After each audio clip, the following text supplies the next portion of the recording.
Welcome back, guys, to Crunch Time. I am here to talk more about the NBA and the free agency moves that have happened.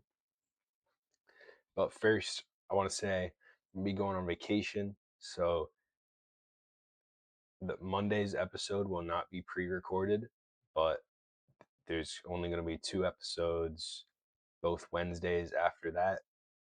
So Wednesday the 8th and then Wednesday the 15th will be the only two episodes afterwards. Those will both be pre-recorded. So if I'm wearing the same shirt in two episodes, those were recorded on the same day.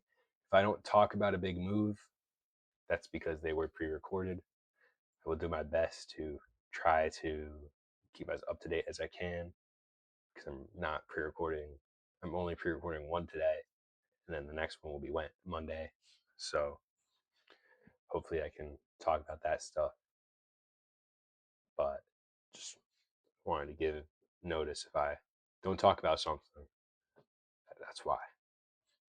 So today we're gonna be talking about uh the last, little groundskeeping of free agency. There's not too much that has happened since the last pod.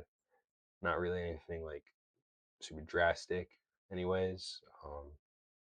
So just want to go over that. Then we're gonna be ranking the top 10 point guards in today's NBA as of now, and then we'll get into our drafts, maybe some 82-0. We're going to try to be beating the 2017 Warriors. Let's see if we can do it. Anyways, let's get into free agency. So a trade that has happened is Dorian Finney-Smith has been traded to the Charlotte Hornets. Charlotte didn't give up much. They didn't give up anything, actually. Houston had to attach 3 second rounders to get Dorian Finney-Smith off the team. Charlotte has 20 second rounders over the next 7 years. So I would personally, I don't think they're done. I think they're going to be doing some things with some second round picks, trying to, target maybe some bad contracts, take those in. Because I think Charlotte is still trying to compete, even though they traded LaMelo and Bridges. Nemi Keita signed an extension of 4 years, $56 million. I think that's an overpay. Actually, I know that's an overpay. Keita is a C center. He isn't anything awesome. He's cool. He's just there. There's better centers you can get for cheaper than what is that, 12 mil a year. So I mean, if I it's not like a crazy overpay, but it is an overpay. And I think if I were a Celtics fan, I would probably still I'd be mad because they traded Jaylen Brown to the Sixers, and I'd probably feel fine about the Keita thing, but yeah, it's not good over there. Tari Eason resigns with the um, Houston Rockets on a 5-year, $81.5 million deal, which is unfortunate because a few years ago he got a 4-year, $100 million extension offer, and he declined it. And well, looks like sometimes it's not always the right decision to bet on yourself, guys. Tari Eason is a good player. He's not a good player. He's an average player. He can shoot threes, even though he had a pretty big slump this year. He had the infamous 0 for 21 back in like March. But that is March again at the end of the day. So can't really take what you see in March, good or bad, for granted. Because Paolo Banchero looked like one of the best players in basketball in March, and we all know he's not. Interesting here, Billy Donovan actually is taking the head assistant job of the San Antonio Spurs. So he got fired from the Bulls, or I think he technically left, but he was going to get fired anyways. And instead of going back to college, like a lot of people thought he was going to, because he had those infamous days, back in college, one of the greatest college head coaches ever. And he's going to take the job as a assistant for the Spurs, who should be contending. So we all know Billy Donovan wants to contend. He's gonna put his best lineups out there. So I think that's a good team for him to go to. My boy Pat Spencer signed with the Phoenix Suns. This one hurt uh, for a lot of people who aren't in tune with recent Golden State stuff, which I don't blame you because they've been ass. Pat Spencer has probably been, when like last year, because Curry and Jimmy got hurt. I think Pat Spencer and Guy Santos were like our best players at times, and I'm happy to see him get a deal. Uh, it is a two-way contract though, so I just don't know why did the Warriors not offer him.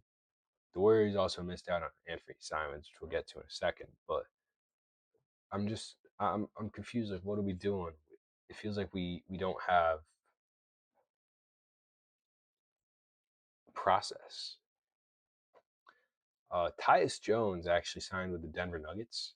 So in my other video, I mentioned that Tyus Jones I thought was going to re-sign with the Bulls. I was wrong.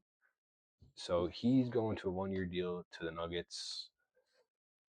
What's the contract? All right, Shams, dude, tell me the contract. I don't know the contract. Tyus Jones is really good. I like him. He's a really good guard. I think he's gonna be a great backup to Jamal Murray if he stays. Now that Jaylen Brown is off the market, I do think Jamal Murray is going to stay. I think Aaron Gordon's going to stay, and I really like this move for Denver. I think Tyus Jones can be a plus player and help in the non-Murray minutes and kind of do similar things to what Murray was doing when you with Jokic with the dribble handoffs, and so I do like that for Denver a lot. Kyle Anderson is going to the Raptors for a 1 year, $3.9 million deal.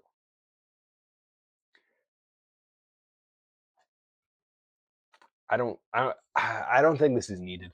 I would have rather seen them do something for a guard. They have a lot of forwards right now, and obviously you gotta have 15 guys on the roster, so you're gonna have like five forwards. But with Kawhi, with Colin Murray Boyles, with uh, Scotty, I think you got a lot of forwards, and obviously it's a 1 year, $3 million deal, so it doesn't really matter in the grand scheme of things. Probably not going to be a rotational player, but he could be, and having a rotational player for $4 million is not bad at all. Simons is going to the 76ers on a 2 year, $12.3 million deal. I have no idea what the Warriors are doing. I thought Anthony Simons was so linked to the Warriors, it was as good as done. Those were the reports. And now he signs with the Sixers for 2 years, and it's player option in the second season, and both years are $6 million.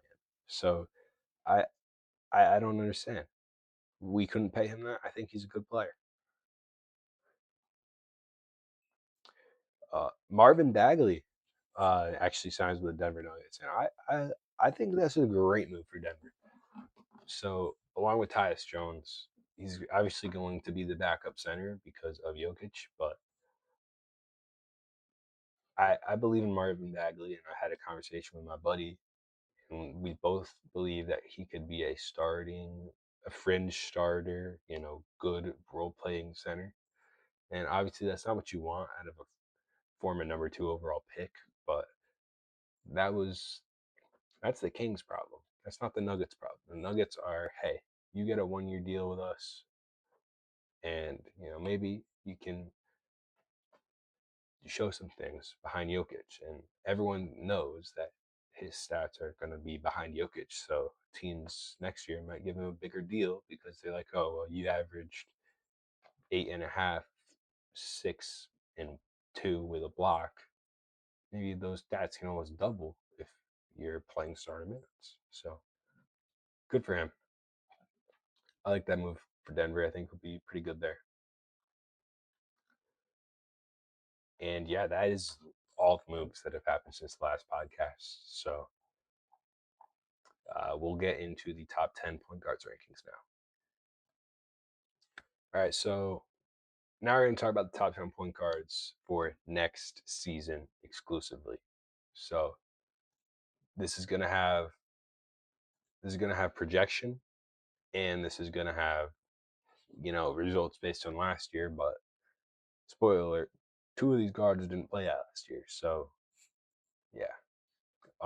As for honorable mentions for this, people I considered for 10, because I feel like or I guess 8 and 10, or 9 and 10, sorry. 9 and 10 I could have put as anyone, I feel, or any of these like 5 players, but I feel like just the people I have at 9 and 10 are just slightly better than these 2 guys, so, or than these other 4 guys. So the people I had as honorable mentions, no order: James Harden, LaMelo Ball, Trae Young, and Keyonte George. Those were the 4 guys that I did consider for this list, but ultimately did not make the cut. And I think you can see why they're not top 10 yet. I feel like, especially with Keyonte George, he could be, and I think Trae Young can, if he plays like he used to, and he can kind of get a resurgence of his old self, he could definitely take, he could jump higher, especially if some of these guys fall off. But I think off last season, it kind of seemed like he lost a step, and I'm not banking on the fact of getting that step back. So that's the explanation there. All right, so at 10 I have Dame. I think Dame is going to be 10 solely because of his Achilles tear. I don't know how that's going to affect him. Dame, we know, has been, the second best shooting point guard in the league, maybe third best shooter in the league. It just depends how you view Klay Thompson. Obviously, Steph Curry's been that, but number one. However, it's hard with Dame because he didn't play last year, so I can't be like, oh, Dame. Well, he averaged 25 and 7. That's what he averaged in last season playing, but that was also 24, 25, not 25, 26. I don't know how he's going to be coming off the Achilles. I personally think he'll be fine, but there's a chance he's just not, because Achilles are game wreckers. So you never really know. I'm going to bank on him being the 10th best point guard, which is pretty good for coming off the Achilles. I just don't think he'll be at his A game, and he really wasn't in Milwaukee, and maybe he can return to that in his Portland form when he was averaging 32 a game, and I think that's really good, and I think he could do that. So maybe with Portland having a lot more talent now, he's probably more like 26, 27 if he's, really top performing. But I think there's a very good chance he could be the 10th best point guard in the NBA, and he could really be higher, but I'm just holding him back because of the injury. At number 9, we have Stephon Castle. It's a little weird because of the him and Fox dynamic, but he's listed as a point guard. So uh, that's what I have him as. Last season, he averaged 17 and 7, which is he's probably one of the only players on here that doesn't have a mid to high 20s average, and it's a little weird with him because he's just such a game changer on the defensive end, and that could be because he played with Victor Wembanyama, but he can't choose his teammates, so I'm not holding that against him, and I think that Stephon Castle is a great player, and he can be a great player, and I'm not holding back his ranking because he plays with someone that's good because he's doing a point guard role. So yeah, obviously the 3-point shooting could come around, but he was up to 33% last year from 28%. So if he makes a similar leap, gets to 37, that's serviceable. That's something where it has to be a threat, and they don't they don't just leave you open. And I think that'd be great for him. As for stocks, he's a 1.5 stock per game guy. His assist turnover ratio isn't ideal, but I think he'll get that down. He's still young, and I think he'll take a big leap this year.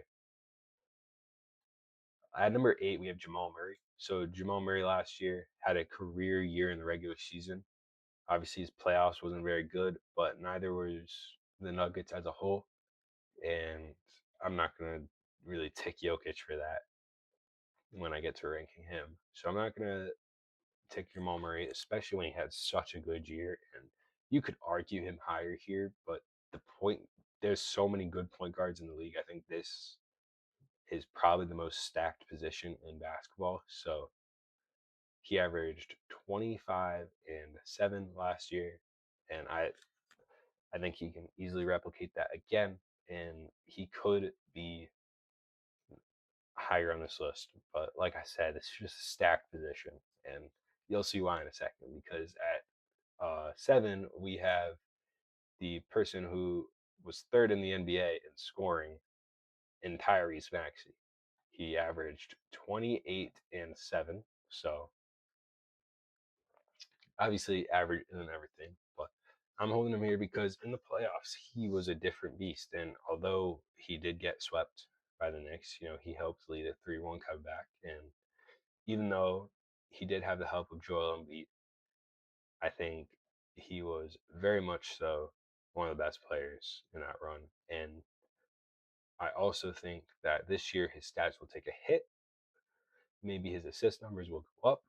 I would bank on that, honestly. But I think his average and points will go down because of the addition of Jaylen Brown to the Sixers. But I do not believe that Tyrese Maxey, as a basketball player, will be any worse than he was last year. So that's why I have him at number 7. And at number 6, we have another point guard who is named Tyrese, and similar to Dame, he tore his Achilles. So we have Tyrese Halliburton here. Tyrese, first of all, this is kind of still built off his finals run, because we do remember earlier in that year when we went to the finals in early 2025, he was rated as the most overrated player in basketball. And I can't lie, I agreed with that sentiment. I did not think that his style of play was the words are weird. I think he had a good style of play and it could win. However, he needed a complimentary guy with him, and Miles Turner wasn't that, and Obi Toppin wasn't that, and Neesmith wasn't that, and Nemhard wasn't that. So I think he didn't have the right team around him to be rated as highly as he was. He proved us all wrong, and I am holding him here because of the Achilles injury, but he could be way higher, and I would not be surprised if he is. The reason he's higher than Dame because the Achilles is because he's younger by about 10 years. So that can really change how your body just heals from it. And I think Tyrese will have a great year. And from Maxi all the way to, I think, our next guy is its own tier, and then our top 4 guys are kind of in their own tier. And I wouldn't be surprised if Tyrese Halliburton could jump into the next tier, along with our next guy, Cade Cunningham. I think they can expand this next tier of players. Cade Cunningham averaged 23 and 10 last year, 24 and 10. So I think that's really good. Obviously, he led his team to the first place Eastern Conference in the Western Conference, and if he didn't have a horrible playoffs, but he did not have a good playoffs at all. It was not up to par for his regular season, and you can tick Duren for a lot of that. Duren also had a bad playoffs, but you don't go down 3-1 to the 8th seed as the 1 seed, and you came back down 3-1. Congrats, but you shouldn't have been in that spot in the first place. And then you get eliminated in 7 to a team that got swept in their next round, and it didn't really seem all that close. They had many chokes, and you know the Knicks obviously in those final games, they all year the elimination games were just unstoppable. And I'm not blaming the Pistons for losing to the team that lost to the champions. I'm blaming them for losing to the Cavs. It's different. It's different, but it's the same thing, but it's different. If you know, you know. It's just like I think Cade can be good this year. I personally just have him at 5, which is not bad at all. So I yeah, Cade is number 5 for me. But number 4 we got Steph Curry. So uh there currently don't think I'm holding any Warriors bias here. If I am, and you think Cade or Tyrese is higher, if you think Maxi's higher, you might need to check with your brain right now. But Curry, he averaged 27 and 5 last year. Obviously, he's always taken the boatload of the defensive attention, and he didn't really have anyone with him because Jimmy got hurt midway through season, and he got hurt, so he had a rocky season. But this is once again projecting a little bit. I think he'll bounce back this year. I think he'll be healthier. I think he'll have better numbers as well, especially with the fact that it's not looking like Golden State's getting LeBron anymore. They're definitely not going to get Anthony Davis. So I think he'll have the ball in his hands a lot more, but I think he'll be more conservative with how he is scoring. So he'll kind of be more efficient as well. And he'll probably average around the same number, but I think his efficiency will go way up. Wow. He didn't even shoot 40% from 3 last year. He didn't do it either last 2 years. Wow, that's kind of shocking. Well, we all know who Curry is. He's, you know, yeah, great shooter, great scorer, uh, probably like a C defender. At his age right now, it's probably more like C minus, D plus, but he's he's the fourth best point guard for a lot of reasons, and it's not just his shooting. And at number 3, climbing probably the most spots from when I would have ranked them last year, is Jalen Brunson. Now, Jalen Brunson had a little bit of a weird season in terms of his normal expectation. Obviously, he did just win the championship, but as for his numbers since joining the Knicks, it's around the same. Around 7 assists, around 26 to 28 points. He averaged 29 1 year, but it's kind of a game of all right. So what was different? Well, his regular season was around the same. He actually his 25 and 26 seasons are similar, almost identical in terms of everything. But the big thing about Jalen Brunson is this year in the playoffs, although he had great games, not every single game was a great game where the Knicks needed him to absolutely win. And that's what I liked about him this year, because last year it kind of seemed like he was just absolutely carrying this Knicks team, and he stepped into more of a role this year of obviously he was helping carrying and won the finals MVP, but there was a real like argument before his 45 in game 5 to close it out of who's going to win it. Is it going to be OG? Is it going to be Cat? And I think that's something that was great about Brunson this year is he had his teammates to help him, and he was letting them, and he was. And I think this could be a Mike Brown thing as well, because Thibodeau was just like, hey, go out there and hoop. But Mike Brown, he was embracing everyone, and he was bringing everyone together. And I think that Brunson being so good while his numbers in the playoffs as a whole were down is why he is so high and climbs so much. And obviously, the ring helps and the Finals MVP helps, but still winning Finals MVP while having a down playoff stretch just shows how good of a playoff performer he is. And that's what I love about Brunson, and I think that is just fantastic for him. All right, at number 2, you know who it's between, and I'm taking Luka Doncic here. I think Luka could easily be number one.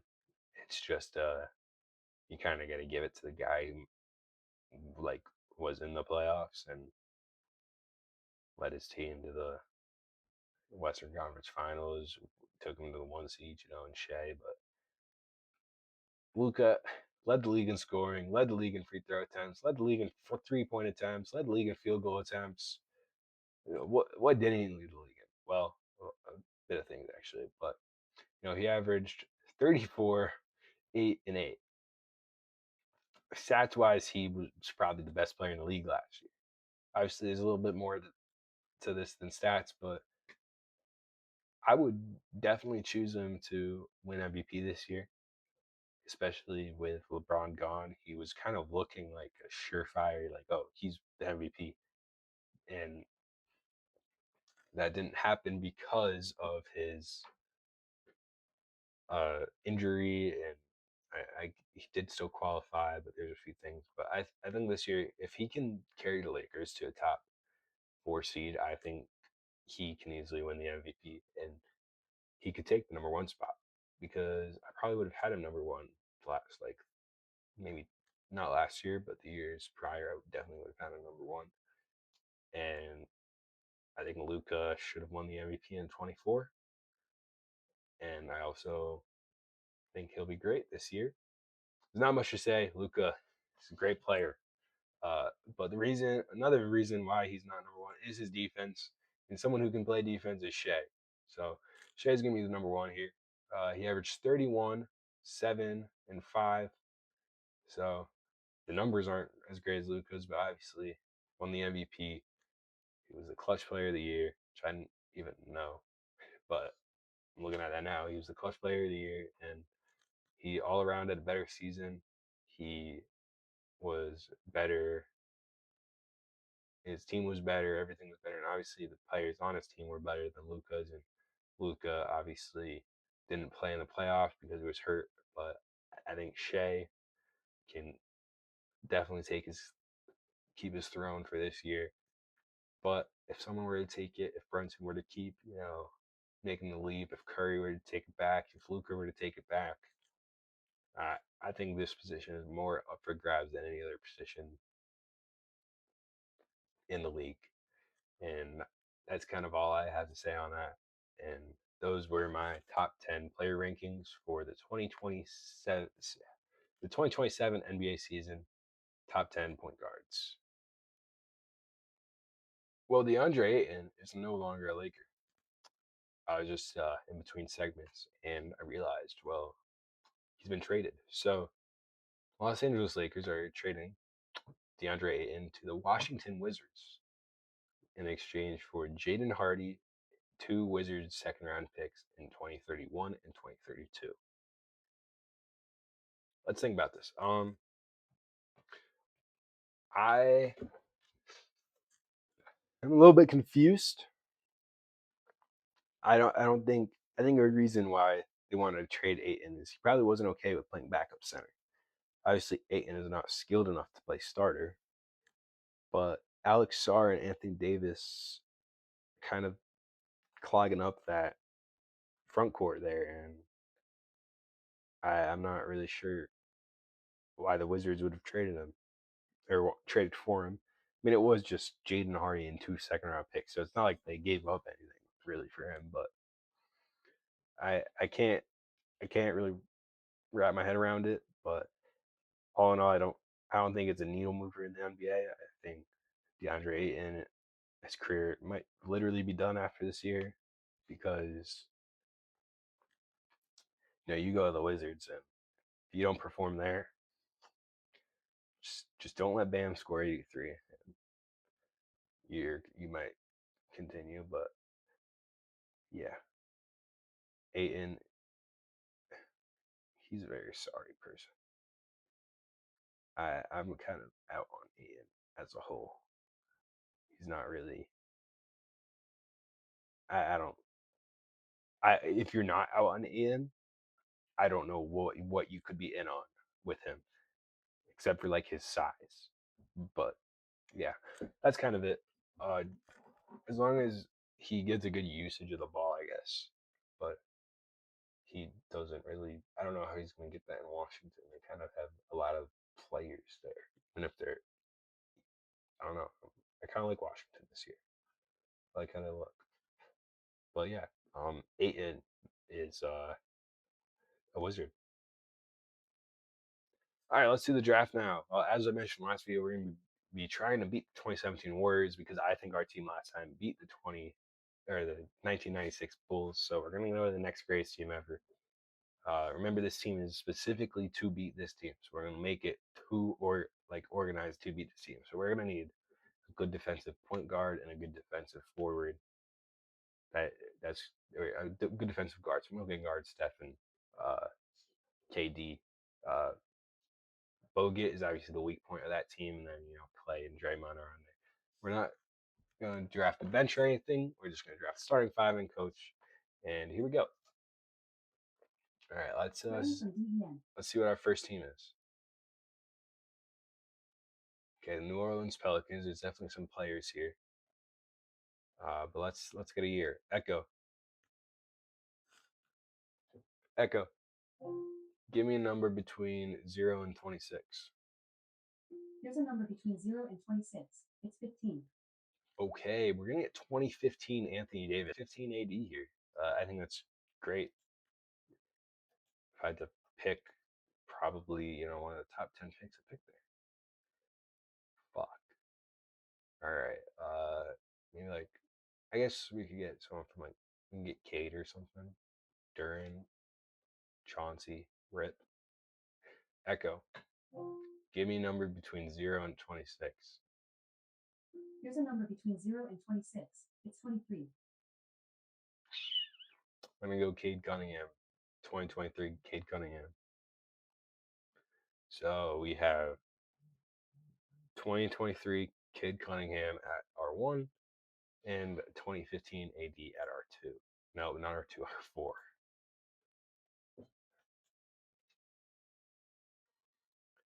Okay, Heat. Can't get Giannis because technically that trade's not even official yet. Echo. Give me a number between 0 and 26. Here's a number between 0 and 26. It's 12. Yes! We finally got a real fucking superstar. All right. Let's get 2012 LeBron James at our 3. Hold on. We are in business here. Okay.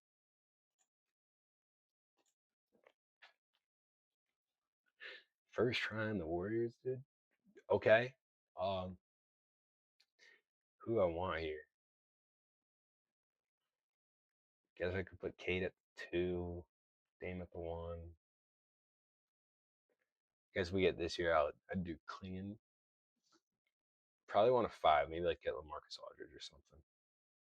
All right, Echo. Give me a number between 0 and 26. Here's a number between 0 and 26. It's 1. We got this last time. And the player I picked was Rasheed Wallace.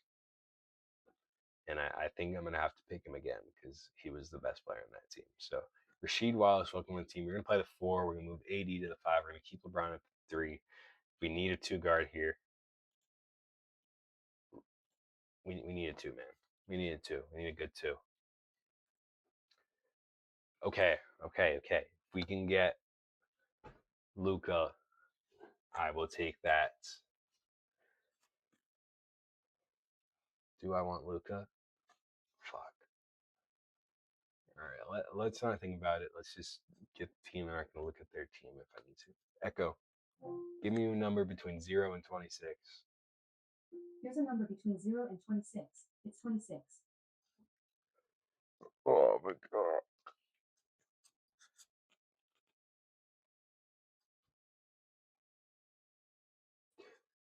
All right, we're gonna do something a little unorthodox here. We're gonna slide LeBron to our 1. We're gonna move Cade down at 2. We're gonna take Cooper Flag at our 3, and then we're gonna have Rasheed Wallace at the 4, and then we're gonna have AD at center. All right, and let's see who our current coach is. Okay, we are gonna because it's current and not the 2026 season, we are going to be taking Tiago Splitter from the Bulls. I like that. And yeah, thank you guys for watching. I think this team beats the 2017 Warriors. So I don't know what I should be doing next. I'm looking to do some ideas, but yeah, that was a pretty good draft. Love that.